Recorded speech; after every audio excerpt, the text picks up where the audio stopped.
حضرت ابن عباس رضی اللہ عنہ بیان کرتے ہیں کہ رسول اللہ صلی اللہ علیہ وسلم نے فرمایا، دو نعمتیں ایسی ہیں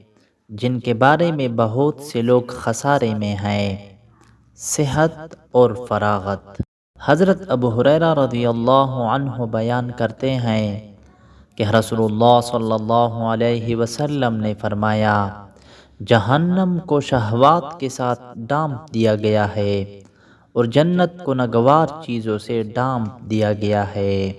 حضرت ابو ہریرہ رضی اللہ عنہ سے روایت ہے کہ رسول اللہ صلی اللہ علیہ وسلم نے دعا فرمائی، اے اللہ، آل محمد کو صرف اتنا رزق عطا فرما کہ ان کے جسم و جان کا رشتہ برقرار رہ سکے۔ حضرت عبداللہ بن عمر رضی اللہ عنہ بیان کرتے ہیں کہ رسول اللہ صلی اللہ علیہ وسلم نے فرمایا، اس شخص نے فلاح پائی جس نے اپنے رب کی اطاعت کر لی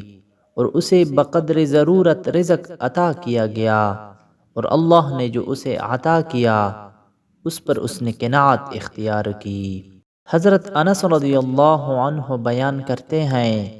کہ رسول اللہ صلی اللہ علیہ وسلم نے فرمایا، میت کے ساتھ تین چیزیں جاتی ہیں، ان میں سے دو واپس آ جاتی ہے اور ایک اس کے ساتھ باقی رہتی ہے، اس کے گھر والے، اس کا مال اور اس کے اعمال اس کے ساتھ جاتے ہیں، اس کے گھر والے اور اس کا مال واپس آ جاتے ہیں اور اس کے اعمال اس کے ساتھ باقی رہ جاتے ہیں۔ حضرت انس رضی اللہ عنہ بیان کرتے ہیں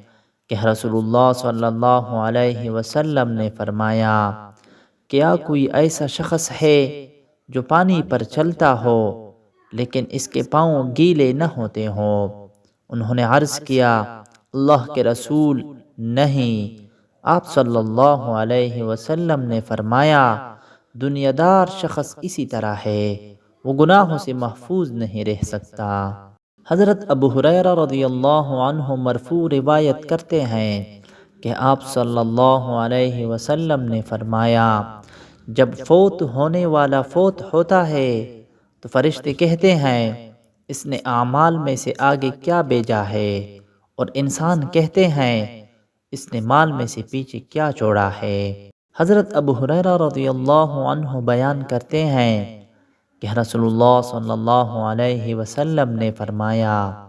کسی فاجر شخص کو نعمتوں میں دیکھ کر اس پر رشک نہ کرنا، کیونکہ تم نہیں جانتے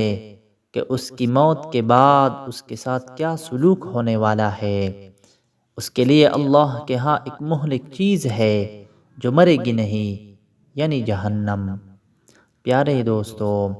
اگر آپ کو ہماری ویڈیوز اچھی لگے